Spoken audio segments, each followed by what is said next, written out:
quando a gente pisca, dia é quarta-feira, dia de quarta séries aqui no canal Ler Até Amanhecer, eu sou a Joyce Rodrigues e sejam todos muito bem-vindos, bebês.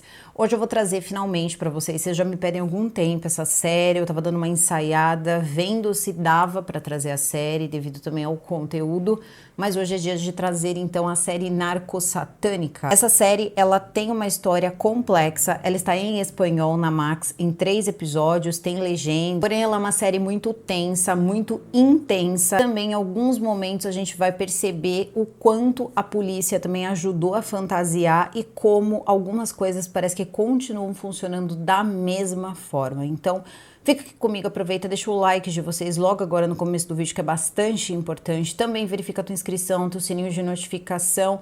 Vem comigo até o final e me segue. Você sabe onde? No @Joyce Rodrigues Oficial, que por lá eu sempre notifico vocês quando sai vídeo novo e sempre que vocês me marcam na postagem de vocês, eu tenho todo o prazer em repostar. Então agora eu vou chamar a vinheta e a gente já começa. Então, Penny e Jack, vinheta. E antes de começar esse vídeo, eu tenho um recado da Insider para vocês. E esse é um recado muito especial, principalmente se você ainda não testou as peças da Insider. Mês passado, eu comprei um detergente de louça que estava muito mais barato do que o detergente que eu estava acostumada a comprar. E o que aconteceu? Ele era um detergente extremamente ralo, não limpava direito, não tirava gordura. Resultado, eu gastei o dobro porque eu usei muito mais do que eu estava acostumado, muito mais em quantidade e acabei gastando muito mais do que eu gastaria se eu tivesse comprado o meu detergente de boa qualidade. E ainda assim a minha mão ficou extremamente esfarelenta. É basicamente essa a ideia de quando você pensa em tecnologia em roupas, que é uma coisa muito nova, mas que faz total diferença. Você já pensou em quantas camisetas pretas ou camisetas brancas, digo essas duas cores porque são as cores mais utilizadas em camisetas, você costuma comprar por ano? E em que condição fica essa camiseta até o final do ano se você decidir usar uma só? Então pega tudo isso e imagina que você pode comprar uma camiseta e ter essa camiseta em bom estado durante um ano inteiro. E você vai encontrar na Insider exatamente isso. Não apenas tecnologia, que é economia. Quando você investe em uma coisa tecnológica, uma roupa que não desbota, uma roupa que desamassa no corpo, que tem também um sistema que ajuda a regular a temperatura do seu corpo, com um tecido superior, um tecido bonito e cortes de roupa que valorizam você, modelos versáteis e que também te vestem de uma forma em que você tem liberdade. Liberdade para pegar uma camiseta, ir trabalhar, ir numa balada, ir para academia, você pode usar a mesma camiseta para fazer qualquer atividade, porque depois é só você lavar, ela vai estar lá perfeitinha, sem odor, fazendo assim com que, além de economia no seu tecido, na compra, no número de peças que você acaba comprando, você também economiza tempo e energia elétrica, o que também faz muito bem para o planeta. Então seja carinhoso com você, seja carinhoso com o seu bolso. Uma vez que tivemos um número enorme de clientes que estão experimentando os tecidos da Insider, a Insider esse mês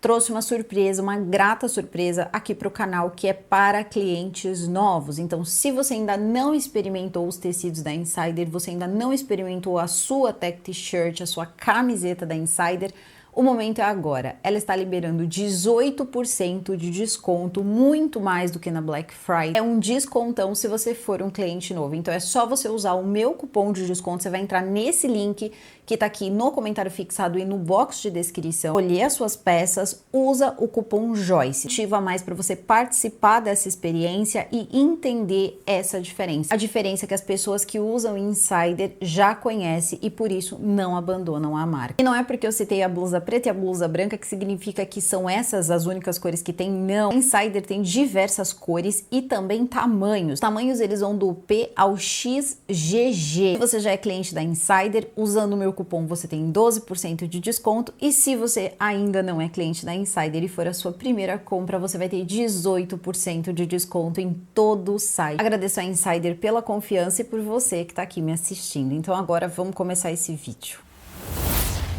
Acho que muitos de vocês gostariam de saber por que o nome dessa série é Narcosatânica e tem uma mulher na frente, o que chama bastante atenção, uma vez que, claro, assim como é falado na série, ninguém nunca perseguiu Merlin, porém, ninguém deixou aí de tentar queimar as bruxas. Então é muito comum, quando se trata de uma história que envolve aí rituais de magia, se tiver uma mulher no meio, ela pegar ali a parte mais pesada. Isso acontece até os dias de hoje. Então, se você vê uma mulher fazendo alguma coisa aí diferente, de repente aí uma benzedeira ou alguma coisa assim, é uma bruxa ou até outras palavras aí que não convém falar aqui no vídeo, mas quando é um homem, normalmente as pessoas nem mesmo comentam. Então vamos tentar entender aqui o que é essa senhora, uma senhora chamada Sarah, tá? Sarah Aldrich. Em 1989 tinha 23 anos de idade, está fazendo em uma penitenciária em Matamoros, no México, há mais de 30 anos. Ela está presa desde 1989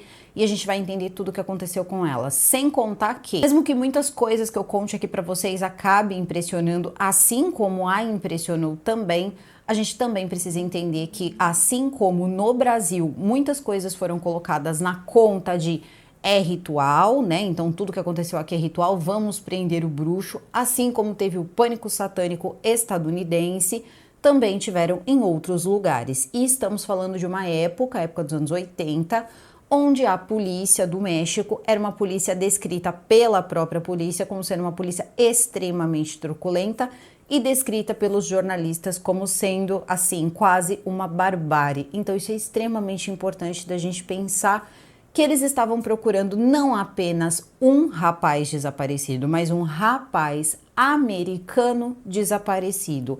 E as autoridades americanas decidiram se envolver e trabalhar em conjunto com a polícia do México para tentar achar esse rapaz, que também era um rapaz importante, sobrinho de uma pessoa importante nos Estados Unidos. Então vocês imaginem, é a receita perfeita, não é mesmo? A receita perfeita para a barbárie. A série ela começa de uma forma onde você não sabe se você coloca nos cestos, no meu caso, né? Eu não sabia se eu colocava nos cestos assustadoras ou trazia para o quarta série. Devido ao fato de não estarmos acostumados a ouvir falar, né, de algumas religiões, de alguns ritos africanos, a gente acaba se assustando um pouco, principalmente quando se fala da santeria. Voodoo, Hoodoo, santeria, mayombe, tudo isso normalmente você encontra no Haiti, Cuba. Tem um livro muito bom sobre isso, até quando eu trouxe aí sobre a Legba, isso aí tá no Cestas Assustadoras. É uma entidade importante dentro do voodoo e isso me levou a um livro extremamente interessante que fala um pouco das religiões que vêm aí do Haiti. E a santeria, ela é uma dessas religiões. Essa senhora que está presa, então ela foi presa aos 23 anos de idade, condenada aos 24 anos de idade, e hoje já tem mais de 30 que ela está presa. E ela está contando a história dela, o que aconteceu entre os anos de 1987 e 1989. O primeiro ato da cena, né, que é mostrado, é ela tentando, ela está brigando para tentar voltar para casa. Ela quer passar a ter o direito de terminar de cumprir a sentença dela em casa, até porque ela foi condenada a mais de 600 anos de prisão. Sim, 600 anos de prisão. E aí muitos de vocês devem estar pensando, tá, então essa senhora fez muitas coisas aí quando era jovem. E eu tenho que dizer para vocês que até pode ter feito. O problema é como você prova, porque não existe provas de que ela fez. Então isso aí já é uma coisa que eles colocam na conta do tempo e na conta das circunstâncias. Só que pelo tempo e circunstância você não condena uma pessoa a mais de 600 anos. Então a coisa já começa por aí. Como eu disse para vocês, envolvia um garoto americano. Como eu disse para vocês, estavam vivendo o pânico satânico em vários lugares e lá não seria diferente. Logo sendo ela basicamente a única mulher do grupo, bom, vai sobrar para ela. E eu vou falar para vocês que o que ela passou não é nada legal, não foi nada interessante. Pode esquecer aí qualquer coisa que vocês possam pensar em dignidade, direitos humanos ou coisa que o valha, porque nada disso aí foi utilizado. Ela era só uma bruxa que precisava ser contida, porque afinal de contas, eles alimentavam suas entidades com gente, tá? Se é que vocês estão conseguindo me entender. Isso não acontece na santeria, é claro, só que eles acabaram misturando tudo e eles não eram da santeria. Eles eram ali todos servos do demo. Logo as coisas já mudam de figura, porque deve estar escrito em algum lugar que o demo, ele precisa que você dê sangue pra ele. Não é possível, né? Porque isso aí já começou a ficar batido e já era batido naquela época. Só que acontece, meus amigos, que isso vendia jornal demais. Era assim, tiragens de 500 mil exemplares, 600 mil exemplares no México. Era só você vir com uma história com um quesinho de ocultismo, que aquilo não parava mais de vender e as pessoas acompanhavam como novela. Então ela tá contando justamente como ela conheceu então O homem, o padrinho ou El Padrino, como eles chamavam Adolfo de Jesus Constanzo, de 26 anos de idade. Quem era esse homem? Quem era este bruxo? Porque sim, ele se auto-intitulava um bruxo e ele tinha aí os seus poderes iniciados no próprio Haiti. É uma história bem complexa, pelo que eu consegui entender.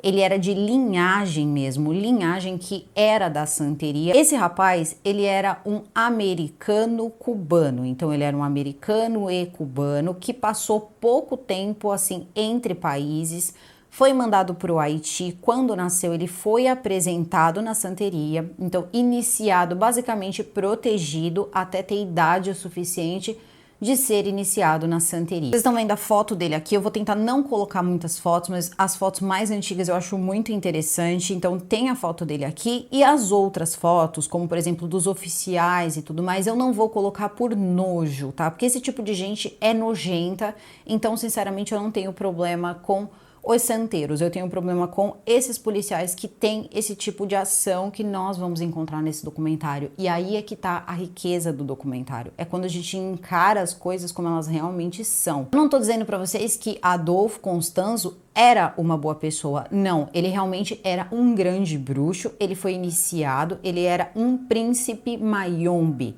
O Mayombe, ele é um pouco diferente da santeria, ele faz parte, mas ele é um pouco diferente. E normalmente os Mayombe, eles têm uma certa habilidade, eu vou chamar de habilidade, mas é uma coisa que não é todo mundo que gosta não, sinceramente não é todo mundo, inclusive tem santeiros que se negam, inclusive, a fazer certos ritos aí do Mayombe, porque eles acabam mexendo com uma certa energia dos mortos. Logo na sequência que a pessoa falece, algumas pessoas que lidam aí com o Mayombe, eles acabam perguntando para essas almas se elas querem fazer trabalhos para esses homens aí que são iniciados no Mayombe e começam a manipular essas energias, manipular o que seria o espírito dessas pessoas por um tempo para que eles façam serviços, então, para o líder Mayombe. Vocês estão conseguindo entender? Então, assim como no voodoo tem o hoodoo, que é um derivado, o Mayombe, ele é um pouco mais direcionado. Talvez até a gente possa chamar aí até um pouco aí de necromancia. Tenha aí um pouco de necromancia, uma vez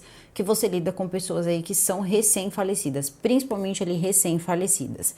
E eles também têm o seguinte, aqui, pelo menos é explicado, eles cultuavam a morte, que é extremamente ignorante, porque se a gente parar para pensar, o México tem a Santa Morte. Eles colocam, inclusive, como a santa protetora dos bandidos, né? Dos bandidos, dos pobres, aqueles que a sociedade virou as costas. Então, realmente o México ele tem essa miscelânea grande aí de religiões que acabam virando outras religiões. Santa Morte é uma Nossa Senhora, que é aquela caveira mexicana toda enfeitada. Então todo mundo olha e pensa que é de repente uma santa que eles cultuam ali no México e que é reconhecida pela Igreja Católica. E não, ela só é reconhecida em quem cultua a Santa Morte, mas eles cultuam quase que de forma católica. Então tem essas pequenas diferenças que faz também a diferença no olhar das pessoas, porque muitos cultuam a Santa Morte no México e morrem de vergonha de cultuar a Santa Morte, então fica se escondendo aí para poder fazer esse culto. E no caso dos Mayombe é isso também, tá? Eles têm o pessoal da santeria e tem os Mayombe eles acabam trabalhando com essas energias de pessoas que acabam de falecer. Então aqui, para não criar polêmica, ninguém estranharia essas coisas se de verdade o nosso país fosse laico. Essa visão não é uma visão apenas do Brasil, mas é como se a gente pegasse o Brasil como imagem. Nós fomos colonizados pelos portugueses, enquanto o México foi colonizado pelos espanhóis, que eram ainda mais radicais que os portugueses. Então, para e pensa, você está num lugar onde várias culturas ali elas vão se mesclar e fora que os mexicanos eles já tinham a sua própria cultura, tem toda uma questão ali de culto aos mortos. Já falei dessas culturas em diversos vídeos aí mesclados, porque os vídeos eles nunca pegam um assunto só, eles sempre têm muita informação. Então, eu já expliquei para vocês aí que muitos aí até vestem, né, colocam ali para fazer algumas refeições. Então, tudo isso precisa ser colocado na conta quando a gente vai contar uma história dessas, ou então a coisa fica totalmente ali assustadora, e gente, não é assim. Então o Constanzo, ele é iniciado no Haiti, só que ele também era americano, ele também era cubano, e ele acabava dando uma circulada aí entre os países. E ele começa a fazer muito dinheiro, como também muitos santeiros e também muitas pessoas aí que têm outras religiões que mexem com magia, quando você pode abrir caminhos, quando você pode tirar inimigos do caminho, você pode usar essa prática para o que você quiser, você pode usar a magia. A magia não tem cor, a magia é a magia. Então você pode usar ela para o bem ou você pode usar ela para o mal. O conceito de bem e mal é uma coisa muito em aberto, o que é bom para um não é bom para outro, o que significa bem para um não significa bem para outro, mas a gente tem aí uma coisa chamada ética, né? Uma coisa que dá aí uma orientada, que é quando a gente diz, não, peraí, isso aqui já passou um pouco aí do limite. E é justamente isso que vai acontecer com o Constanzo. Mas isso tem a ver com a santeria? Tem a ver com o Mayombe? Não, tem a ver com a pessoa dele. Ele vai começar a fazer coisas que vão passar um pouco dos limites. E aí a gente vai conhecer uma pessoa que vai enxergar tudo isso, só que ela vai enxergar tarde demais. Um homem que conseguiu aprender tanto sobre magia, conseguiu ter uma afinidade de tantas entidades, conseguiu ter ali tanta coisa com ele, tanto poder, vamos chamar assim. Ele era uma pessoa, por exemplo, frustrada.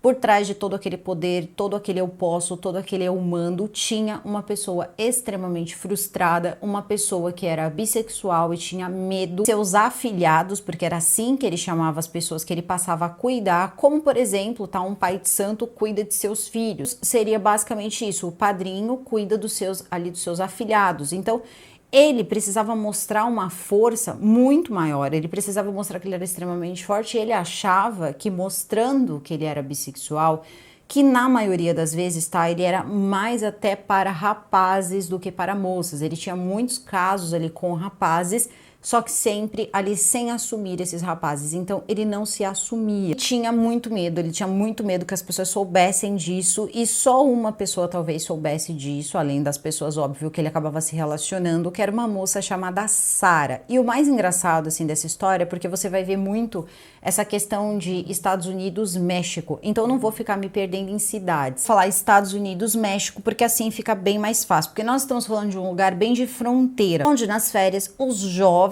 estadunidenses passam as férias na cidade do México, né? Passam as férias ali, aproveitam tudo que o México tem de bom.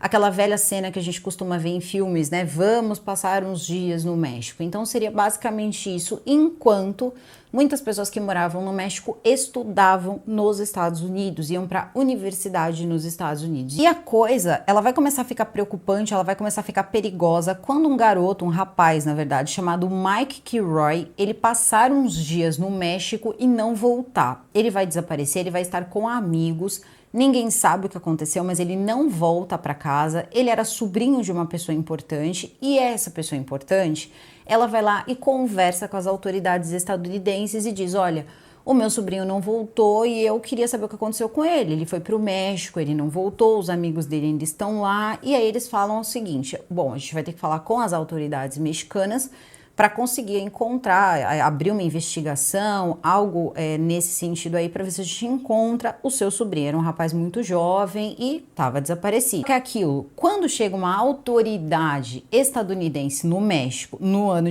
de 1989, o que vai acontecer? A polícia vai ficar ali toda, não, vamos trabalhar juntos. Juan Benítez Ayala estava trabalhando junto nessa investigação para tentar saber onde foi parar o garoto Mark. Dá-lhe a procurar esse garoto Mark, fazem vários cartazes, saem distribuindo pela cidade, até que um dia, mais precisamente no dia 11 de abril de 1989, 30 dias depois do desaparecimento do Mark, o que vai acontecer é que eles vão encontrar o Mark em um terreno em uma fazenda em Matamoros chamado Santa Helena. A fazenda Santa Helena tinha quatro, que eles chamam de vaqueiros. 4 vaqueiros, eram 4 rapazes e todos eles faziam parte do culto ali do grupo. Ficava com Constanzo, ou o padrino, né? Eles chamam ele de o padrino até hoje e chamam a Aldrich também, a Sarah Aldrich, de a madrinha. Quando eles descobrem esse rapaz, por algum motivo, eles fazem esse encontro. Segundo o investigador, ele teria conversado com um dos meninos ali, um dos vaqueiros, e ele teria dito, eu vi sim esse rapaz. Ele mostra o cartaz, ele fala, eu vi sim, eu dei comida, eu dei água para ele. Disseram, mas como assim, você deu comida, você deu água, você conheceu ele, você sabe onde ele tá? Ele fala, sim, sei. Aí ele vai, leva ele até um pedaço da fazenda, uma história muito estranha, né? Leva ele até um pedaço da fazenda e dizem o seguinte pra ele, mas vem cá, você tem ideia de onde ele foi parar? Tinha uma casa, assim, no lugar, uma casa de madeira, mais ou menos aí do tamanho de uma meia água. E aí ele pega e fala o seguinte, sim, dá pra gente encontrar ele porque o arame farpado está pro lado de fora da terra. Eu já achei aquilo extremamente estranho, só que a história é a seguinte, o rapaz estava sem coluna. O arame farpado teria sido enrolado de forma que quando se acabasse, né, toda a parte da carne e tal, esse arame farpado ele ficasse enrolado na coluna e eles conseguissem tirar ela de forma inteira, porque o padrinho, ele queria um colar de ossos de coluna. Não sei se vocês estão conseguindo entender. Ia fazer um colar. Então, quando acham o rapaz parecia ali um papel, não tem a coluna para fazer a sustentação. A coisa ficou bem feia. Só que a gente tá falando de um lugar que essa época funcionava da seguinte maneira. Não tinha investigação praticamente, porque não tinha polícia científica, não tinha um exame, não tinha nada. A pessoa acabava de ser encontrada, era levada pro Instituto Médico Legal ou funerária, nem tinha, acho que o Instituto Médico Legal era direto pra funerária mesmo. E lá eles faziam os exames, fazia tudo o que precisava. E os jornalistas faziam o quê? Ia pra porta desses lugares. Então eles acabavam até sendo zoados, porque o pessoal que acabava encontrando, né, o pessoal da funerária falava, tá bom, eu conto pra você, mas você me ajuda. Então eles tinham que mexer, né, com as pessoas ali que não estavam vivas e tal, e era uma situação um pouco desagradável. Bom, logo na sequência, eles descobrem que esse terreno onde eles encontraram o Mark, na verdade, eles acabariam descobrindo mais 13 pessoas. Gente, eu tô falando de mais 13 pessoas nesse terreno que eles chamam de Fazenda Santa Helena. E, teoricamente, quem foi indicando os lugares eram ali os 4 vaqueiros que estavam lá, um especial, que era o que, de repente, ele era mais, né, cooperativo com a polícia, e ele ia mostrando ali onde estavam todas as pessoas que teriam servido no ritual do padrinho. Por quê? Segundo o que eles diziam, eles precisavam de mãos, pés, dedos, cérebros, tudo de pessoas, tá? Seres humanos, assim. Eles precisavam de tudo isso para fazer oferendas, tá? Oferendas, e isso tudo começou a ser conhecido na mídia como os narcos satânicos. E por que narco? Porque nessa época, e talvez até os dias de hoje, quando você tem muito poder, tá tudo bem, mas quando você pega esse poder e você vende esse poder, você abre caminhos, você dá coisas para pessoas muito importantes, vai ter uma hora que essas pessoas vão ter medo. Vão ter medo que o nome delas vaze. Se você foi um presidente, se você for uma pessoa importante, se você for um artista, se você tiver um nome a zelar, você não vai confiar que um bruxo, você não vai confiar, né, que um santeiro vá guardar o seu nome, vá guardar aí todas as coisas que fez para que você consiga chegar onde você quer. Quem vai procurar um santeiro, quem vai procurar um bruxo, ele acredita nisso. Eles acabam ficando com medo que o nome deles vazem. E nós estamos falando de um homem que realmente fazia as coisas acontecerem e tinha muitos clientes que ele chamava aí de afiliados. Esses afiliados eram políticos, mas políticos ali da alta, chefes de polícia, pessoas ali, artistas, gente importante, não apenas do México, de outros lugares também, e ele ganhava muito dinheiro com isso. Esses trabalhos eram extremamente caros. Então, quando eles encontram o corpo do Mark, foi muito fácil para que eles ligassem tudo o que estava acontecendo ali com o padrinho, porque assim eles matavam 2 coelhos com uma cajadada só. Eles iam entregar e acabar com a pressão estadunidense em encontrar ali o Mark, que era um cidadão estadunidense, e também conseguir ligar 2 narcotraficantes que eles queriam ligar a algo ali parecido com o que o Constanzo fazia, só que eles queriam que o nome do Constanzo aparecesse, porque eles também queriam dar fim no Constanzo. De um jeito ou de outro, eles vão conseguir fazer isso. A Sarah conhece o Constanzo da seguinte forma. Constanzo era um homem ali que chamava atenção. Ele não era bonito. Se você parar para olhar, ele não era bonito, mas ele tinha um magnetismo. Ele tinha uma coisa diferente mesmo, assim. Eu pelo menos achei. E a gente tem que pensar que essa foto é de 1980 e lá vai bolinha. Então, ele estava com o carro do pai e estava junto da irmã. E ele estava ali também com o rapaz e ele acaba dando, assim, dá uma acelerada, passa, dá uma exibidinha ali na frente dela. Ela dá uma olhada e percebe que ele tem várias correntes, assim, várias, né, aqueles colares, assim, da santeria.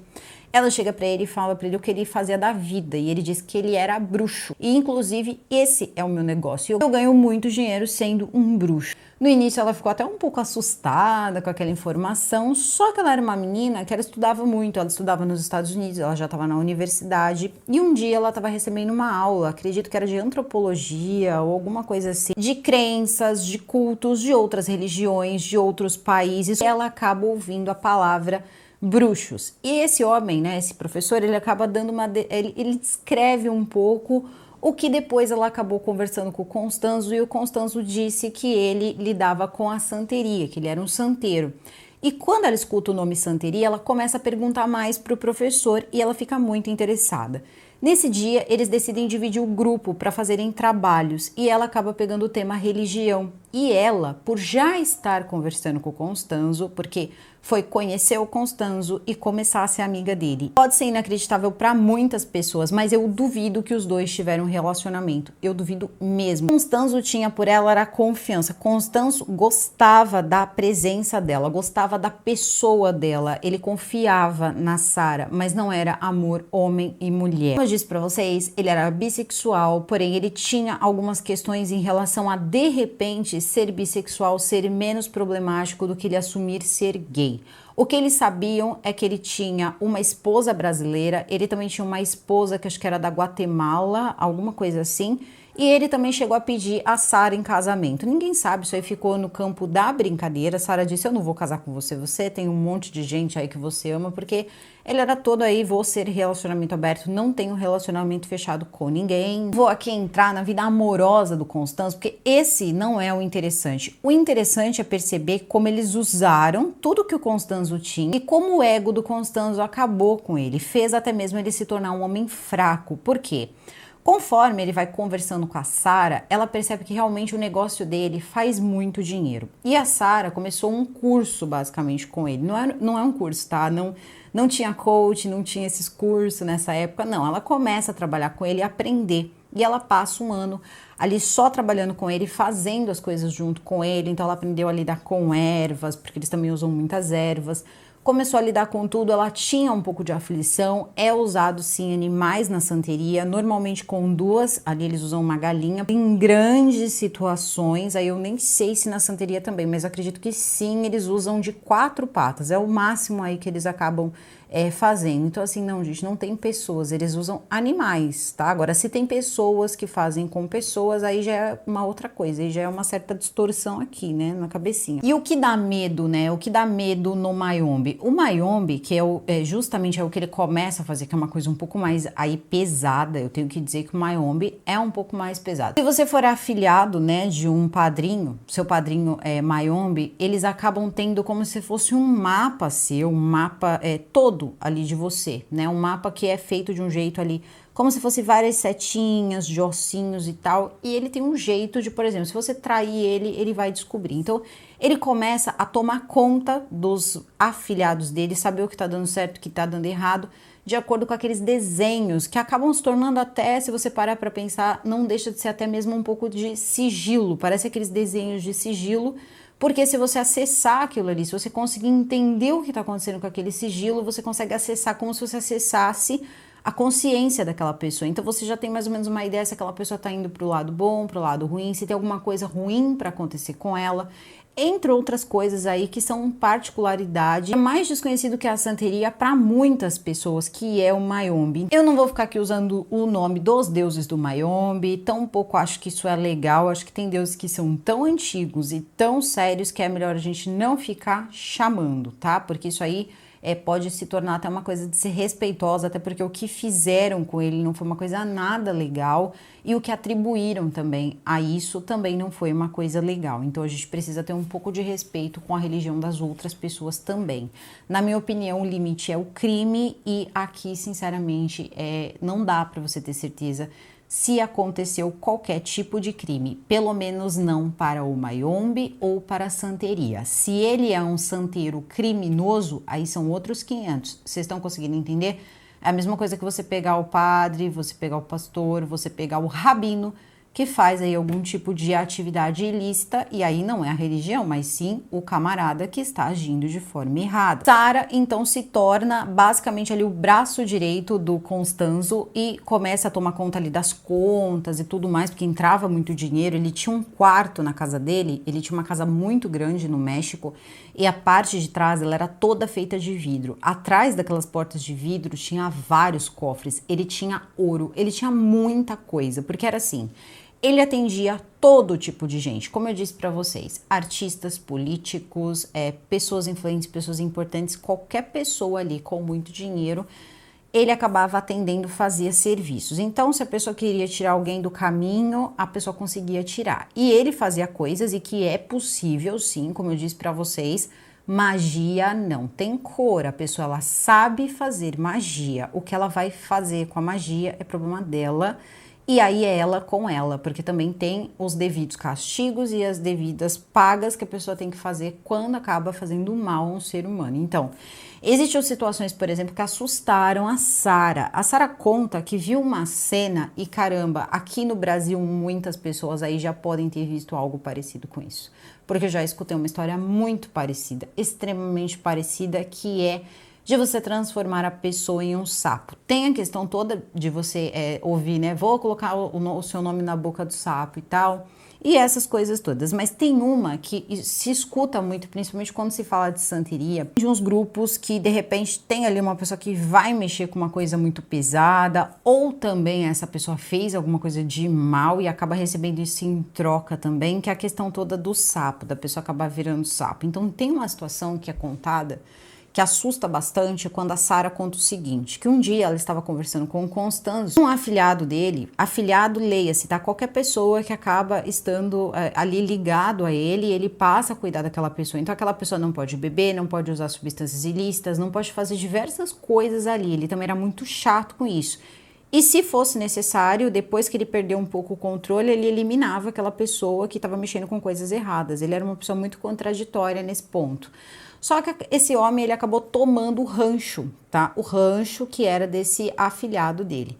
O afilhado chega, conta isso para ele, ele explica a situação, parece que não era uma situação justa, então ele vira para Sara e diz o seguinte: eu vou transformar esse cara num sapo.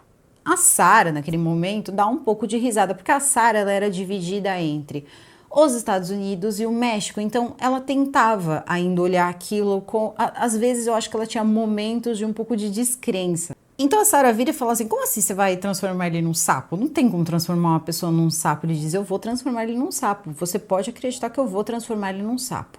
Ela conta que dias depois, eu juro pra vocês, juro, quando essa mulher conta essas coisas, você consegue ver a verdade. Ela fica inteira modificada, ela se arrepia, a coloração do rosto dela, ela está maquiada, mas a coloração do rosto muda, é uma coisa, parece que ela está vendo ali na frente dela, uma coisa que ou ela é uma atriz, assim, que valeria muitos milhões em Hollywood, ou de fato ela viu alguma coisa muito estranha, porque ela disse que dias depois esse homem, tá, ele soube, o Constanzo soube que esse homem estava no hospital. Quando eles foram visitar esse cara no hospital, o Constanzo foi visitar o cara no hospital, o cara que ele disse que transformaria em sapo. Ele pegou uma doença que nenhum médico conseguia descobrir que doença era. O rosto dele e ele inchou inteiro, então ele ficou todo mole e assim meio melequento, como se ele tivesse mesmo ficado com uma pele de sapo, só não era esverdeada. O rosto dele ficou totalmente inchado, os olhos saltaram e a boca dele ficou totalmente puxada, como se fosse uma boca de sapo mesmo, a ponto dele não conseguir falar. Para ele disse o seguinte, se você deixar o meu afilhado em paz, você devolver as coisas do meu afilhado, você devolver o rancho do meu afilhado, também colocou um valor de dinheiro que ele tinha que pagar pro Constanzo pelo trabalho. Ele disse, eu faço um trabalho, eu desmancho isso aqui. Ou então você vai ficar desse jeito até o seu corpo aguentar. Muito sinceramente, os médicos não tinham a menor ideia nem de como iam cuidar dele, porque ninguém sabia o que era. E o Constanzo sabia, porque segundo o Constanzo foi ele mesmo que teria transformado o homem naquilo ali. O homem tinha tanta certeza que tinha sido Constanzo que ele assinou papéis, devolvendo tudo isso com muita dificuldade. Eles tiveram que utilizar digitais, porque ele não conseguia nem segurar uma caneta de tão inchado que ele estava. Ele fez todos os pagamentos.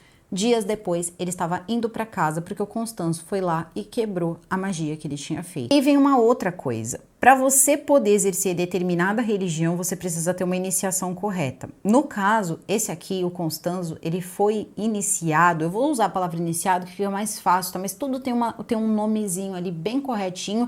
Se você for da santeria, conhecer a santeria, pode colocar aqui e também corrigir qualquer informação aí que estiver errada. É que eu achei isso extremamente interessante até pra gente conhecer culturas novas, tá? Então, eu acho isso bem importante. E ele foi iniciado justamente no Haiti, foi lá que ele se transformou, inclusive, em um príncipe Mayombe. Então, isso tudo é bem importante. Lá as coisas são um pouco diferentes, sinceramente. É interessante. Teria medo? Talvez pela criação e pelas coisas que nós vemos aqui, o choque seria grande. Para você ver assim, você pode até se sentir um pouco desconfortável. Mas que as coisas lá, elas são de um jeito bem diferente do que a gente está acostumado aqui, elas são mesmo. E o mais engraçado dessa situação é que eu acredito que ele tentava usar aqueles mantos, aquelas coisas que talvez fizesse até parte de um ritual da santeria, um ritual aí Mayombe, eu não sei, eu nunca assisti um ritual Mayombe. Gosto muito de ler sobre religiões, eu acho que isso liberta as pessoas e ajuda muito também no exercício de entender alguns comportamentos de outros povos, isso é muito bom. Então, quando eu li sobre isso, quando eu li sobre a santeria, eu via realmente umas pessoas, era descrito, né, pessoas usando uns mantos, que eu não sei o nome, e cada atividade que você desempenha, parece que você tem ali umas vestes e tal, você pode usar determinados ali adereços, né, que são importantes e ritualísticos, e no caso dele, ele usava uns mantos de pele mesmo, umas coisas muito caras, muito bonitas, e ele ficava parecendo, na verdade, um rei, assim, um rei de história. Essas pessoas um pouco, assim, o que as pessoas estranhavam um pouco é que quando você pensa em um líder, né, um príncipe Mayombe ou um príncipe da santeria, você imagina, né, uma pessoa negra com aquelas vestimentas e tal, e realmente é uma imagem que impressiona, é bonito de você ver, pelo menos eu acho as vestimentas bonitas. Quando você vê uma pessoa branca, traços europeus, ele fica parecendo com aquele manto, aquelas coisas de pele, ele ficava parecendo um rei.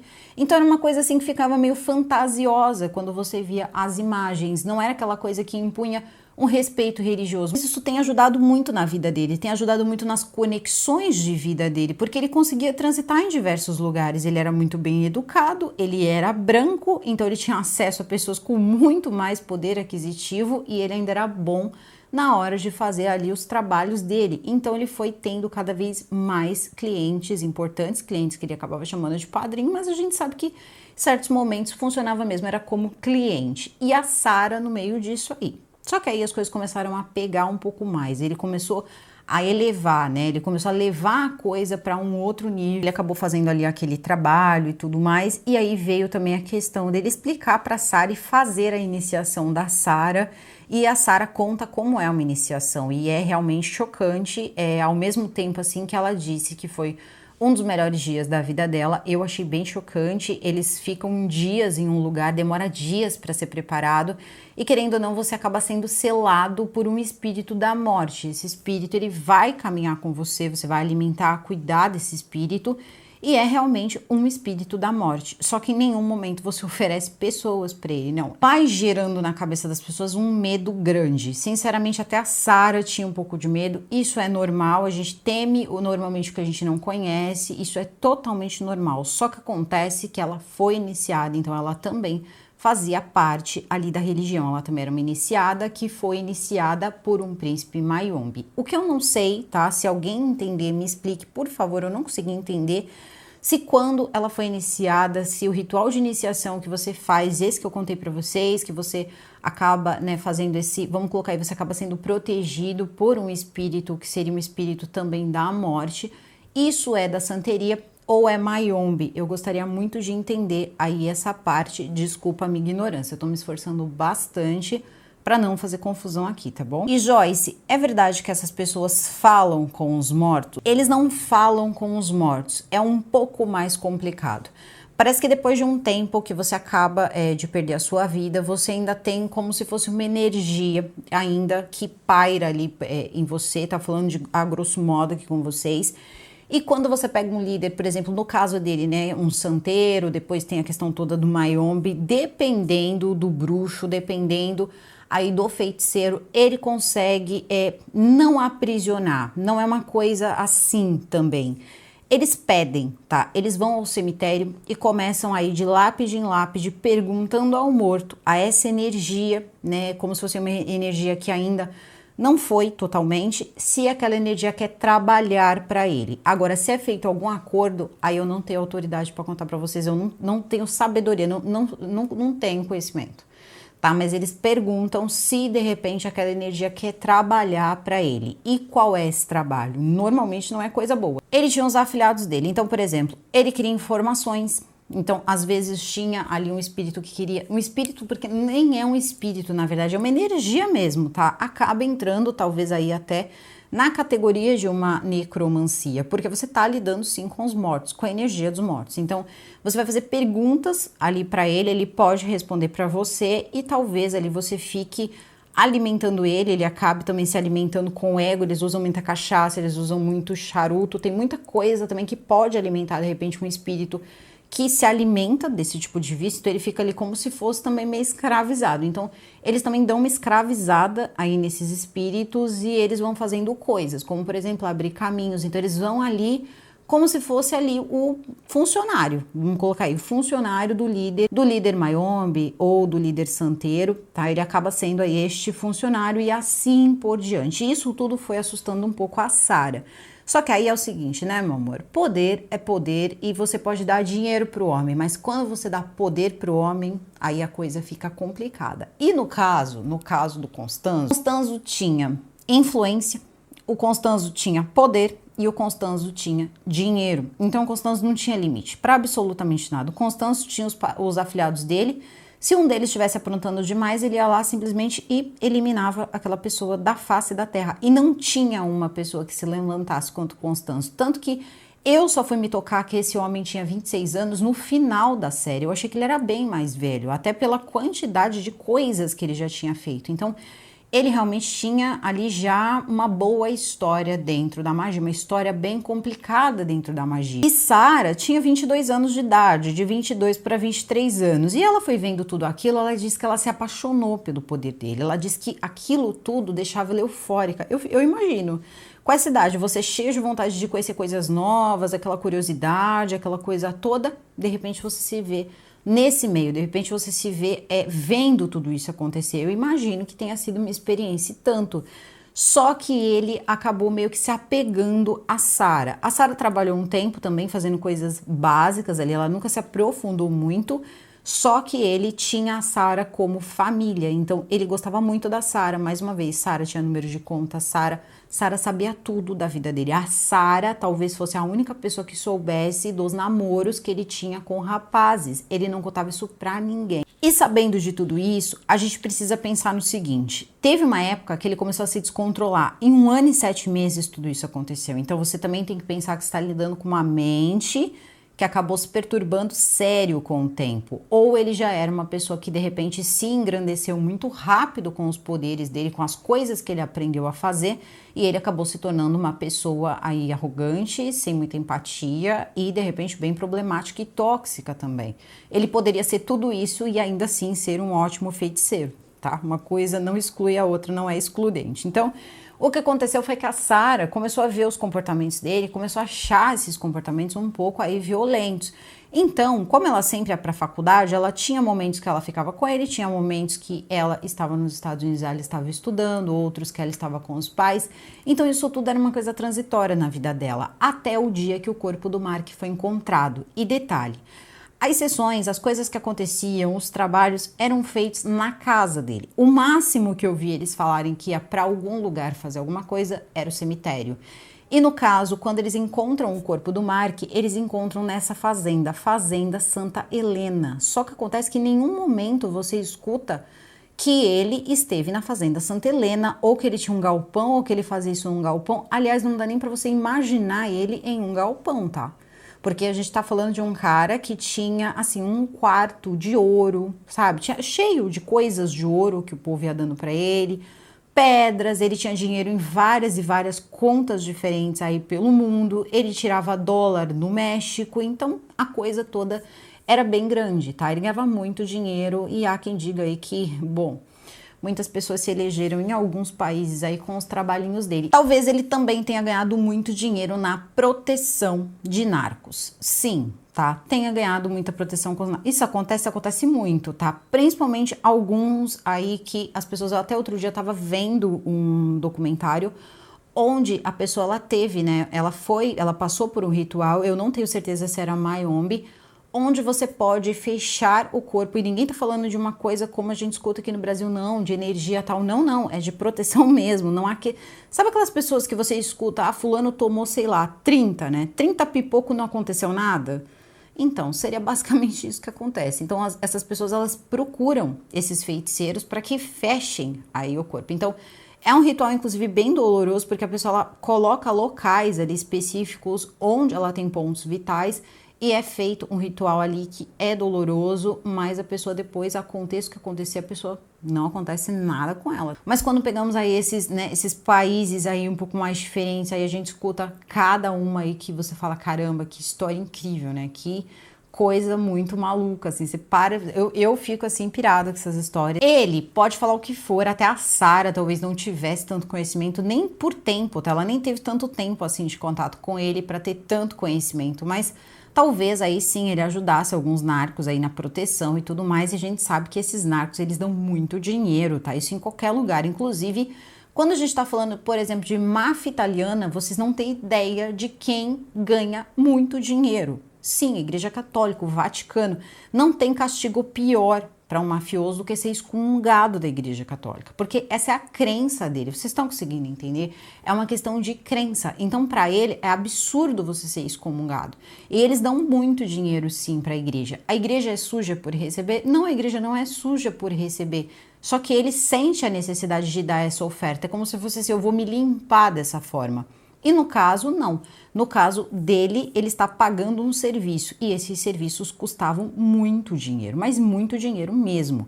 Tanto que ele não tinha dificuldade para basicamente nada, desde deslocamento. Então, quando ele precisava se deslocar, ele ia para lugares como: ah, procura o fulano da embaixada tal para me arrumar uma casa aqui, porque eu preciso passar uns dias. Era nesse nível, tá? Então, ele conhecia todo mundo, gente, de embaixadas, a políticos, a pessoas importantes, só que isso talvez a lista dele tenha ficado grande demais e esse cara começou a ser um perigo. Então, toda a vida dessas pessoas vai mudar a partir do dia 11 de abril de 1989, quando o corpo de Mark for encontrado e os 13 corpos também. Por quê? Vai ter esse rapaz que vai dizer que quem mandou fazer aquilo foi o padrinho. Só que acontece que tinham vários policiais ao redor. Essas pessoas estavam sendo orientadas. Então, segundo conta a Sarah e também alguns jornalistas, algumas pessoas que vão falando, né, do que estava acontecendo naquele momento e falando de como a polícia se comportava, que era muito parecido a um certo período aqui que a gente passou no Brasil. Algumas torturas, né, que a gente sabe aí que aconteceu, era igualzinho, tá? Se não fosse pior, talvez eles fossem até mais truculentos até. E eles faziam desse jeito. Então eles pegaram esses rapazes e falaram, vamos dar uma boa resposta aí para os Estados Unidos, isso vai passar no mundo, porque o mundo estava prestando atenção nessa história. Então estava na hora do show. Pegaram esses rapazes e disseram, não foi vocês que fizeram, agora vocês vão mostrar onde estão os corpos. O rapaz começou a mostrar, só que depois, lá pro fim da série, tá? Porque eu não tenho muita cronologia aqui, a minha cronologia que faz sentido. O que aconteceu foi o seguinte, eles colocavam o pé, e isso já tinha sido previamente conversado. Então, quando o policial colocava o pé, o rapaz dizia, aqui tem um. Então, dava a entender para quem estava assistindo que ele sabia onde estavam os corpos, porque todos eles tinham servido para o padrinho. Vocês estão entendendo? E tem mais, tá? Sabe como é que essas pessoas, elas tinham perdido, né, enfim, sua vida? Da forma com que os policiais costumavam eliminar as pessoas que eles queriam eliminar. E por incrível que pareça, não eram bandidos, eram outros policiais de patentes menores que não faziam bons acordos com os narcos. Logo, eles também encontram um barracão e dizem que lá era o lugar onde eram feitos esses rituais. Imagina, gente, que Constanzo ia para aquele buraco ali. Constanzo tinha instalações ótimas para fazer as coisas dele. Aquilo ali era uma casa de madeira no meio dessa tal fazenda Santa Helena, que tinha como se fosse uma viga grande no teto. Então eles começaram a dizer que ele colocava as pessoas de cabeça para baixo. Olha, barbaridades foram ditas. E aí no final o que eles fizeram? Acharam uma panela que tinha pedra, osso, e diziam que ali era a vida do padrinho. Que se eles queimassem aquela casa, o padrinho enlouqueceria e que ele acabaria aparecendo, porque eles queriam prender o padrinho. Tudo bem, eles queimaram a casa, fizeram questão... Isso, gente, porque vocês não pegaram ali o americano falando, não, porque aquilo seria um martelo em cima do diabo, nós iríamos queimar ali o diabo, aquela coisa assim bem... Eu falei, nossa, tá bom, moço, vamos lá. Aí, tudo bem, foram lá, queimaram a casa, foi aquele fogaréu, aquela coisa toda... Só que, gente, eles não estavam queimando a casa para chamar a atenção de ninguém. Eles estavam queimando a casa porque eles não tinham uma prova. Então, quando você queima, você não tem prova nem que acuse nem que defenda. E ali, na dúvida, você acusa, entende? Não é na dúvida você defende. E era tudo decidido à base de testemunha. Testemunha que eles enchiam de porrada para a pessoa testemunhar. Vocês estão conseguindo entender? Quando o padrinho é avisado, a Sara, ela estava indo para Acapulco. Então, o padrinho percebe que eles estão procurando por ele. E é melhor eles irem embora, porque aquilo ali poderia ficar muito complicado, ele não queria, né, confusão, eles podiam até acabar com ele. Só que ele acaba fazendo uma coisa ruim com a Sara, muito ruim mesmo. Ele quer levar a Sara com ele, a Sara e algumas pessoas ali de confiança. Então o que ele faz? Eles teriam contado até que a Sara chegou a ligar, porque eles prendem os 4 rapazes, e a Sara teria ligado, pedido para soltar 2 deles, senão eles iam começar a pegar pequeninos. Ela descobre que ela está sendo procurada porque ela aparece na televisão, a foto dela surge na televisão, eles acabam mandando dar o nome dela, porque eles já estavam sabendo que o padrinho estava andando com uma moça chamada Sara, que eles ainda não sabiam se era mexicana, se ela era estadunidense, e talvez quando descobriram, falaram, não, pode colocar aí na conta junto que assim já elimina também, e vai ser ela que vai segurar a bucha. O ninho do diabo estava queimando, foi basicamente isso, vamos queimar o ninho da perversidade. Então bota fogo lá na cabana que eles disseram que era do padrinho, porque agora o padrinho ia aparecer, não é mesmo, né? Queimaram lá, o padrinho ia lá atrás, muito revoltado, de máscara, capa e jogar raio, porque destruíram a casa que ele fazia os rituais. Não, o padrinho pegou simplesmente um carro e começou a tentar ir embora, né? Falou, não. Onde estão nos procurando? Disseram, bom, na cidade do México, acham que você pode estar nos Estados Unidos. Resumindo, não sobrou lugar para ele fugir, ele disse, então vamos para a cidade do México. Só que no meio do caminho foi feita uma tocaia para Sara. Mais uma vez ele queria levar a Sara com ele. Talvez ele, né, talvez aí, quem sabe até gostasse mesmo da Sara, não sei. E aí o que aconteceu foi que a Sara não queria ir. Só que eles disseram que o padrinho tinha tido como se fosse ali um infarto. A Sara fica extremamente assustada, quer saber onde ele tá, pergunta o que aconteceu e esse braço direito dele leva ela até onde ele estava. Só que quando chega lá, ele quer que a Sara vá junto com ele. Ele ia fugir e ele queria levar a Sara. Só que ele começa a se descontrolar num tanto que, assim, ele vai lá, pede pra esse cara, que era como se fosse funcionário dele, tirar $2 milhões da casa dele e também pegar livros que continham o nome das pessoas que eram os afilhados dele. Tinha nomes importantes ali que não podiam vazar.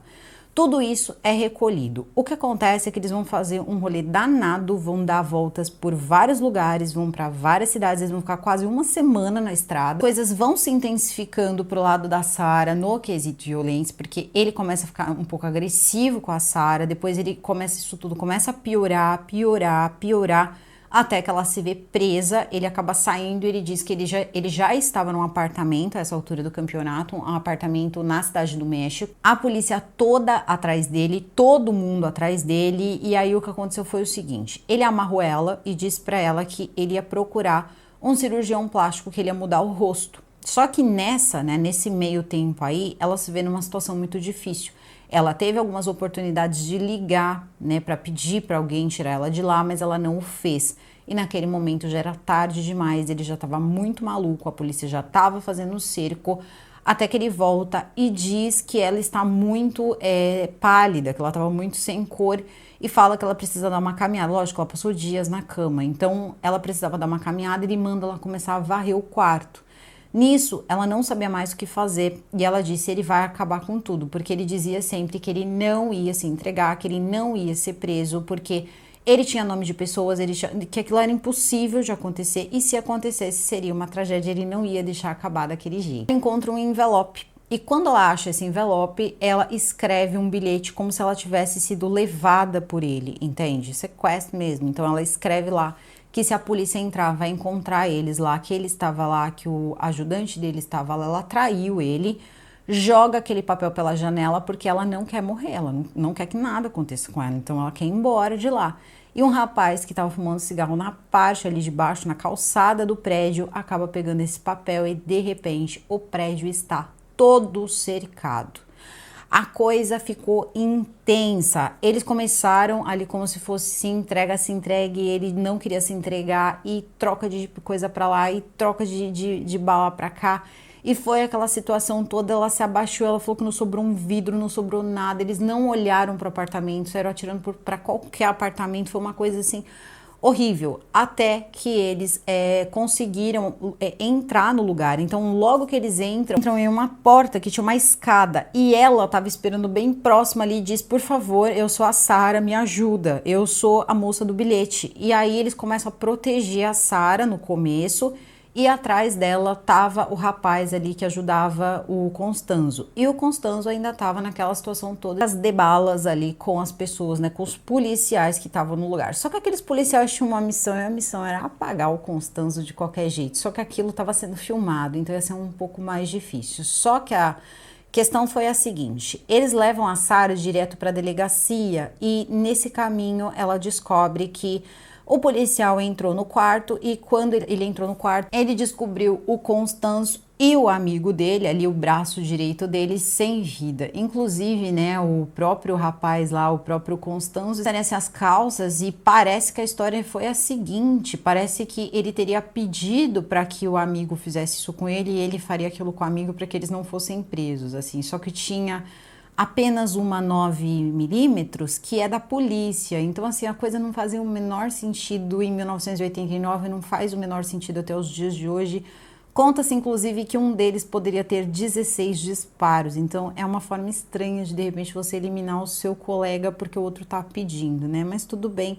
Todo mundo sabe que quem fez aquilo foi a polícia, os jornalistas sabem, quem foi lá dar uma olhada na situação toda alguns anos depois também sabem, só que a questão é, eles conseguiram prender ali basicamente 3 pessoas, e uma delas era a Sara, e eu vou dizer para vocês que tudo que a gente escuta, que as pessoas passavam aqui no Brasil, né, num determinado momento aí, umas torturas aí bem sérias aí de um certo regime, aconteceu aí dobrado. Tá? Tanto com a Sara, como também com os que foram presos, tinha que confessar, se não confessasse, surra. E a coisa pegava feio mesmo. E aí com a Sara fizeram um pouco diferente. Bom, já que você estava junto com eles, é você que vai fazer os reconhecimentos das pessoas, né? Então tava lá o Constanzo e o amigo dela. Só que tinha mais os 2 rapazes, e um dizia: eu não fiz nada com ele, eu não fiz nada com ele. A polícia dizia: claro que você fez, claro que você fez. E ela dizia que os gritos, eles eram assim únicos, ensurdecedores de tanta aflição que ela sentia de ouvir o que estava sendo feito com os amigos dela. E já com ela a coisa foi um pouco diferente, porque o policial, que inclusive está participando deste documentário, levou ela para a parte onde estava alguns corpos, né? Alguns corpos que ela teria que reconhecer. Ela era a melhor pessoa para reconhecer. Ele levou ela até lá e a primeira maca que ele trouxe era do Constanzo. Constanzo, vocês imaginem, né? Como deveria estar bonita ali a cena. E já tinha passado pela parte em que o médico legista abre, tira, corta, essa coisa toda, né? Coloca grampo e tal. E tinha uma parte aqui no peito dele que tava ainda, né? Faz aquela incisão ali para dar uma olhada. O policial diz o seguinte: ah, mas vocês não gostam de comer coração, vocês não gostam disso, vocês não gostam daquilo, então eu quero que você enfie a mão, eu quero que você coma o coração. Ela começou a ficar desesperada e ele disse: vai, e enfiou uma mão dela, depois a outra, e fez ela ficar revirando com a mão lá dentro para encontrar e comer. Ela falou que ela ficou num desespero tão grande, o próprio médico que estava lá, quer dizer, médico não, ela não sabe ser médico, ela disse que era um senhor, tá? Um senhor que estava de jaleco branco, teria dito o seguinte: gente, para com isso, é só uma menina. Ela tinha 22 anos nessa época, tá? 22 para 23 anos. E eles não pararam, tá? Esse mesmo rapaz foi lá e disse: agora você tá bom, você tá achando que esse aqui não tá bom? Diz que empurrou assim pro lado e foi lá no outro. Foi lá no outro que teria, né, tirado então a vida do Constanzo e disse o seguinte: bom, agora você vai levar uma lembrancinha desse aqui, porque eles tinham uma ideia de que eles tiravam como se fosse aqui um pedaço, né, da cabeça da pessoa, porque eles queriam se alimentar do cérebro da pessoa. Tudo bem, quem come cérebro é zumbi, mas vamos lá. E aí chega a vez do amigo dela. Só que o amigo dela tava numa situação em que o homem que tava fazendo os exames tinha tirado, né, ali o cérebro e colocou como se fosse num vidro ali. Ele tava fazendo os exames ainda. Então, o policial disse: você vai pegar agora esse órgão e você vai comer. Eu quero ver você comer. E ela, por favor, ela começou a implorar, ela começou a chorar e disse: você vai comer. E era o cara que estava no documentário. Você vai comer, você vai comer. Nessa hora, ela não disse se ela comeu, ela não disse se ela não comeu, mas ela disse que os policiais começaram a vomitar. Os policiais que estavam lá não aguentaram ver a cena e vomitaram. Então a gente não sabe se ela comeu ou se ela não comeu. Fica no entendimento de cada um, porque depois disso eles simplesmente aproveitaram que ela estava lá embaixo, utilizaram ali um tambor e um pouco de energia elétrica, se é que vocês me entendem, na cabeça e depois também nos mamilos, na região íntima, e perguntaram se ela foi estu. E sim, ela foi, né? Segundo as palavras dela, e aqui nós vamos acreditar que sim, afinal de contas, vamos acreditar na palavra da vítima, porque quem é que vai acreditar em tortura? Então, sinceramente, foi isso que aconteceu. E eles acabaram colocando ela na frente de uma coisa e fazendo ela assumir uma coisa que, no máximo, quem poderia ter feito seria o Constanzo. Constanzo não era um homem bom, tá? Ele não era um homem bom, um homem puro, julgado de forma ali errônea ou que não tinha cometido nenhum crime. Não, ele tinha cometido crime sim. Inclusive, eles teriam feito ali um crime com um tal de Jorge. É uma cena também um pouco arrepiante, que eles dizem assim, aquela fuga, né, que eles estavam procurando um canto, eles se escondem no lugar que tinha um pouco de mata e tinha uns lobos e uns cachorros, alguma coisa assim, e ela ficou com um pouco de medo, porque quando eles chegam no lugar, eles começam a uivar muito. Ele chega pro amigo dele e diz o seguinte: Constanzo, hoje, os cachorros estão uivando do mesmo jeito que eles uivavam quando a gente acabou com a Cláudia. Cláudia, parece que era o Cláudia, é assim que eles colocam na tradução. Então, eu acredito que era uma mulher, talvez uma mulher trans, eu não sei. Eu sei que morava na casa também de um santeiro, que era um santeiro muito gente boa, só que ele era apadrinhado, né, ali pelo Constanzo. E ele teve um problema com essa tal de Cláudia e ele acabou comentando isso com o Constanzo. E o Constanzo fez uma emboscada, acabou pegando essa Cláudia e acabou colocando em uma banheira e fez dela vários pedaços. Então a gente não tá falando de uma pessoa boa, seja lá qual foi o fim dele. Não foi ainda o fim que ele merecia, porque ele fez bastante coisa. Só que quem acabou pagando por tudo isso foram as pessoas que foram presas. Então, ela e mais 2 ali que não foi colocado, pelo menos eu não consegui ver ali a pena deles, a sentença deles, mas a dela foi, como eu disse para vocês, mais de 600 anos. Acho que foi 647 anos, porque foi 48,5 anos por pessoa ali que eles acabaram colocando na conta dela. Isso deu muito tempo. Ela só podia pedir liberdade condicional depois de 50 anos, então a situação dela ficou bem difícil. Assim foram conseguidas as confissões e aí passa esse rapaz, né, passa esse moço que hoje já é um senhor, e todo mundo que envelhece parece que fica tão mais respeitável, né? A gente esquece que os canalhas envelhecem. Então, ele tá dizendo que esse tipo de comportamento jamais seria aceito numa corporação e que tudo isso é da mente dela, porque afinal de contas ela fantasia tudo. Todas essas coisas que ela tá contando claro, né? É louca, né? Ela só pode ser louca, afinal de contas é só o que a pessoa pode contar. Porque, sinceramente, me assustou muito mais, meu amigo, o que aconteceu com ela naquele necrotério, sei lá, naquele canto que vocês deixavam as pessoas, do que o que ela fazia na santeria dela, ou sei lá, no mayombe dela, que pra vocês era, enfim, falar com o próprio. Quando, na verdade, vamos lá, vamos pesar quem é o maligno, né, no meio de uma situação dessa. Só que eles achavam que então ia ser desse jeito. E a gente descobre o seguinte: Na verdade, a Sarah disse que eles nunca pisaram naquele terreno, naquela tal fazenda Santa Helena, que na verdade o Constanzo nem sabia que aquele lugar existia. E quando o lugar queimou, ele só ficou preocupado com os vaqueiros, porque sim, tinha sim um pessoal que ele conhecia ali, parece que tinham afiliados dele ali, mas ele não tinha nada a ver com o lugar. Ali era o lugar de trabalho deles, e o trabalho deles era assim, mexer com substâncias erradas e a venda delas. Então, lá, na verdade, era o local de desova das pessoas que a polícia queria se livrar. Por isso encontraram todas aquelas pessoas. E se bobear, tinha muito mais. Então, por isso eles tacaram fogo, porque assim ninguém ia conseguir achar digital nenhuma. Inclusive, aquele pedaço de terreno não fazia mais parte da Fazenda Santa Helena, mas sim da Procuradoria Geral da República do México. Então, aquilo ali era um terreno que não era de uma pessoa.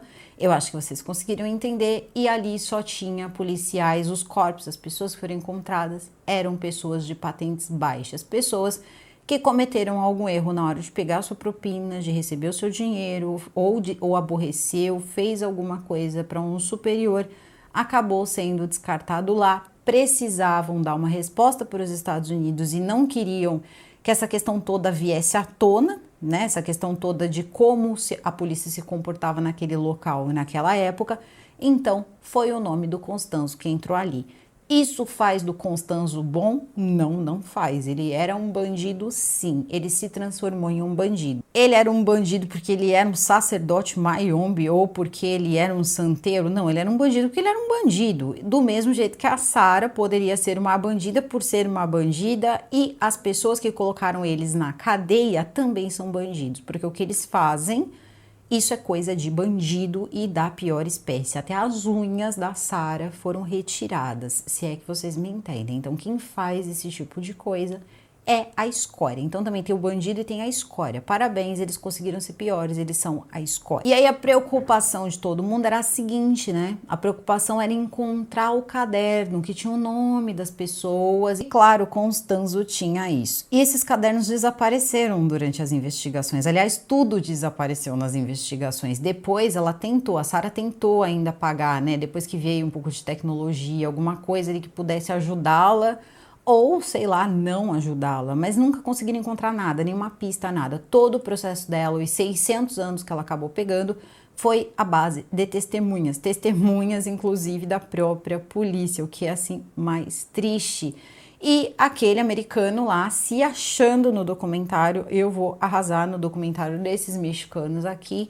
Então ele falava um pouco em mexicano, ele falava um pouco ali em inglês. Daqui a pouco ele dizia que ela não se afastou porque ela não quis, o que realmente não é mentira, não se afastou porque não quis. E que na verdade ela tinha que ter muita sorte, todos teriam levado aí pena capital, então eles ainda estavam saindo ganhando. E eu parei e pensei, caramba, faz tempo, hein? Faz tempo que eu não vejo essa justiça aí que eles gostam de vender. A gente pega aqui uns casos, né? A gente pega aqui uns casos aí estadunidenses que parece que a coisa não é bem assim, não. Tem uns tal, né, de uns acordos aí que eles são feitos, acordo de Alford, acordos aí que dizem, né, dizem aí que podem aí até custar dinheiro, é o que corre na boca pequena. Claro, não é uma certeza, supostamente pode acontecer, mas é uma situação difícil aí, diz que acontece. Se acontece, nunca saberemos, mas aí também tem que tomar um pouco de cuidado de afirmar, né, que seria assim, porque de repente com tantos milhões, talvez até não acontecesse, né? Não acontecesse. Agora depende por onde também isso ia correr. Mas a gente tem boas histórias aí vindas, principalmente do Texas, né? Em relação a acordos. São uns acordos assim que você fica de bobeira. Incluindo, né, de um senhor chamado Epstein. Não sei se vocês lembram, mas depois de tudo que aconteceu, então ele também conseguiu um acordo. São pessoas que conseguem acordos incríveis. Então, eu acho assim que nesse ponto os Estados Unidos é extremamente flexível e tem leis ótimas. Leis que funcionam principalmente quando a pessoa tem bolsos cheios de dinheiro, assim como acontece em todos os países. E eu acho que sim, a questão religiosa, a questão de cor de pele, entre outras coisas, é sim um fator muitas vezes aí. Questões monetárias também, né? O filho de pobre parece ser sempre mais macio que o filho de rico para dá aquela coça, entre outras individualidades. Mas o mais impressionante dessa história toda foi o final, porque quando ela começa a contar como foi essa situação de prisão, como foi ela passar por essa situação toda, caiu por terra, porque se eles queriam pegar o Constanzo, que era o padrinho, né? Quando na verdade eles colocam a Sarah como madrinha, e principalmente este estadunidense, e na minha opinião aquele outro bandido que é um policial, mas não deixa de ser um bandido pelas atividades que fez em 89, ele começa a dizer o seguinte, que na verdade ela era o braço direito, ela era a madrinha, ela era isso, ela era aquilo outro.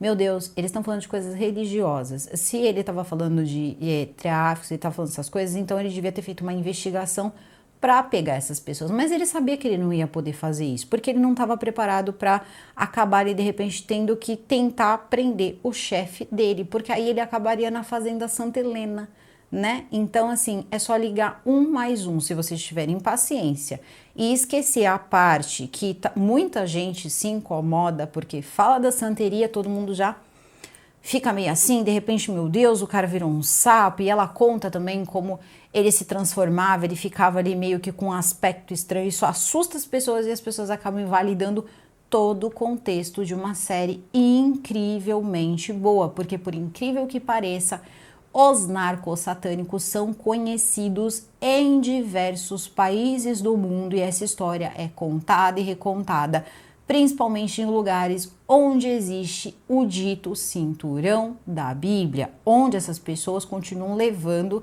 a culpa de pessoas que perdem suas vidas e ninguém sabe como até os dias de hoje. Então isso é extremamente importante de saber. Isso não faz da Sarah inocente. Uma investigação poderia fazer, ou totalmente culpada, ou inocente, ou pelo menos um meio termo, mas condenar uma pessoa a 600 anos com base no ela é culpada, eles tinham uma casa na floresta e davam doces para criancinhas para depois, sei lá, assar com batata, aí já não funciona. Não funciona hoje, não deveria funcionar em 1989 e no final acontece uma coisa muito interessante. Que se a Sarah souber jogar bem, ela vai conseguir de duas uma. Ou ter a vida encerrada de vez, ou conseguir um pouco de liberdade. Porque eu acredito que veio pelo lado dos documentaristas e eles conseguiram reaver os cadernos do Constanzo com o nome dos afilhados dele. Então, ao longo do documentário, vai passando diversas pessoas, artistas ali, políticos, gente conhecida, que constava ali naquele caderninho, e ela vai explicando ali por que ele tinha aquele caderno, que era como se ele tivesse ali um mapa daquele afilhado dele, tudo que aquele afilhado ia fazendo, e ela acaba achando o dela. É quando ela tira a folha e diz, isso aqui ninguém pode ter, só eu posso ter e mais ninguém. Então ela tira a folha, dobra e põe no bolso, só que ela continua presa. E todas as vezes que ela tá prestes a sair, ela arruma um juiz ou uma juíza que coloca ali, olha, a gente tá aqui dando uma olhada, mas eu acho que dá sim para ela voltar a terminar de cumprir aí, né, os anos na casa dela. Ela já tá com mais de 50 anos de idade, então é o fim da vida. Ela passou a vida inteira na cadeia, dos 23 até mais 50 anos. Ela foi presa em 1989, então todos esses anos até os dias de hoje ela está presa, está no México, e ela é uma pessoa que trabalha dentro da penitenciária, ela também estuda, porque ela tinha formação, né? Ela estava se formando, terminou suas formações, dá aula também, dá aula na cadeia, então ela faz ali a parte dela. É uma vida inteira, ela passou mais tempo dentro da penitenciária do que fora. Então isso é bem importante de lembrar, ela não consegue terminar de cumprir essa prisão em casa. Talvez agora ela consiga, né? Talvez agora com os cadernos ela consiga. Se ela encontrar bons nomes ali, talvez ela consiga, porque agora tem advogados espertos trabalhando na causa que já entenderam do que se tratou ali, já entenderam quem foram as pessoas. Os nomes vazam com o tempo, né? Com o tempo o nome dessas pessoas, as casas, né? Aquelas casas famosas, casas de terror e tal, que as pessoas lembram que aconteciam certas situações, elas acabam vindo à tona. Né? Em diversos países essas coisas vazam com o tempo, então são figuras que acabam se tornando carimbadas pelo que elas foram, né? Tortura. Então são pessoas que acabam sendo expostas e foram no documentário. Então Esse documentário, eu tenho que dizer só uma palavra pra vocês, sensacional do começo ao fim. Então, eu achei extremamente interessante. A gente tá falando do México. O México tem histórias que são muito boas, tem coisas extremamente diferentes. Eles conseguiram manter muito, né, muita da sabedoria dos antepassados deles em relação a tudo que eu falei pra vocês, em relação aos seus cultos, às suas crenças. Eu acho que é bem importante porque faz parte da riqueza do documentário. Não é só sobre essa pecha. Eles terem essa religião, que é uma religião de matriz afro, que foi pro Haiti, Cuba, mas sim sobre eles olharem isso e dizer, isso é o capeta, então vamos queimar esses bruxos. E eu acho muito interessante, porque tudo isso é dito pelo jornalista. Ele diz, é claro que eles vão atrás dela, ela é mulher. Tudo que ela tá falando é loucura, ela tá inventando, ela é a bruxa, e é quando ele fala a frase que eu nunca vou esquecer. Ninguém perseguiu Merlin, mas as pessoas não paravam de tentar queimar as bruxas. Isso é muito real, é muito verdadeiro.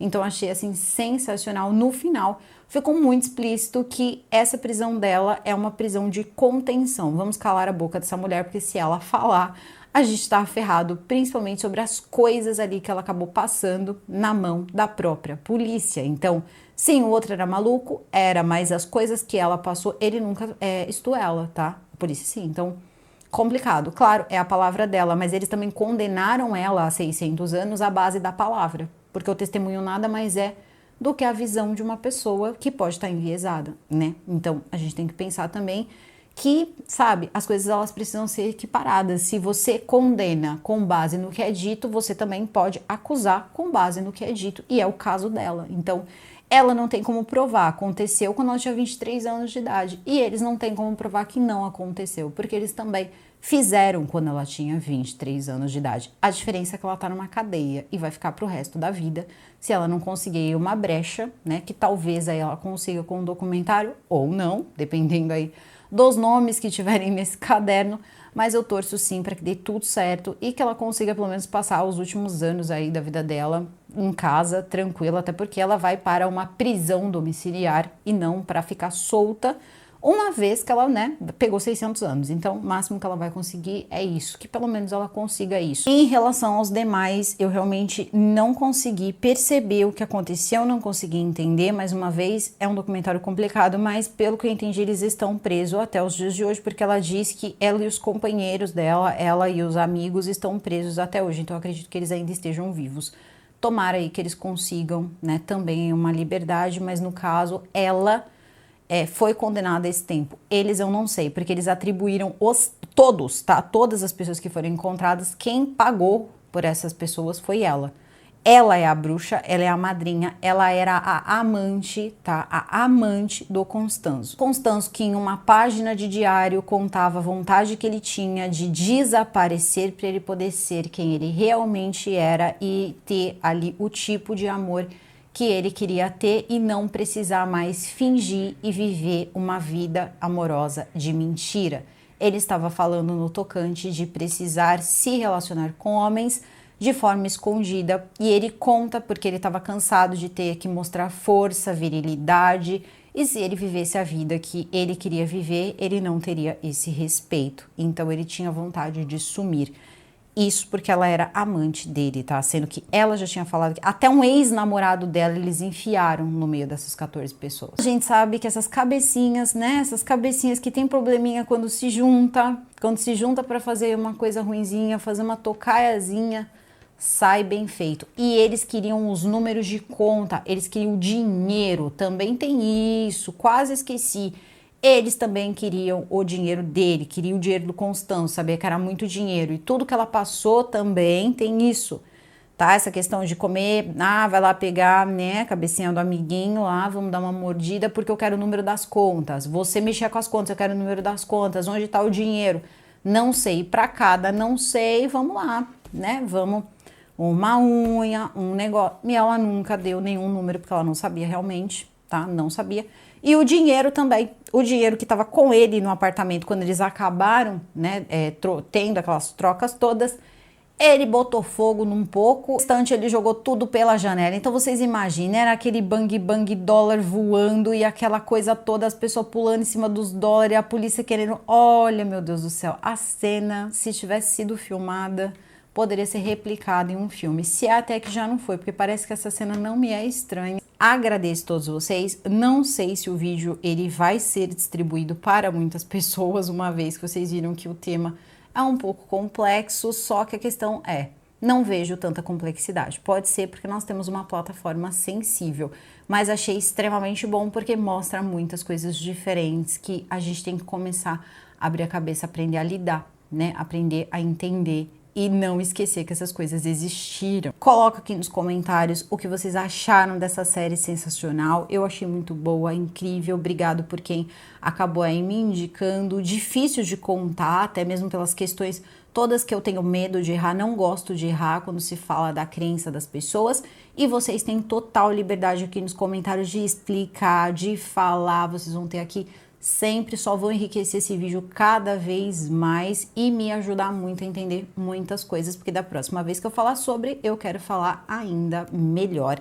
E colocar também o que vocês acham. Vocês acham que realmente todas essas coisas aconteceram ou Constanzo foi uma ótima queima de arquivo que poderia ter resolvido alguns perrengues aí que estavam em aberto, um gringo desaparecido, algumas pessoas que eles precisavam dar um jeito e uma fonte grande de dinheiro que eles queriam colocar à mão. Então, vamos pensar em tudo isso, colocar as opiniões aqui embaixo, eu vou gostar bastante de saber. Eu vou ficando por aqui, o vídeo fica por aqui. Eu agradeço a vocês, agradeço também a Insider também pelo patrocínio, tá sempre com a gente, já virou aqui patrocinadora do nosso canal e eu cada vez mais tô apaixonada por essa comunidade que só cresce. Que eu desejo a todos vocês um excelente meio de semana, super beijo e até o próximo vídeo. Fui!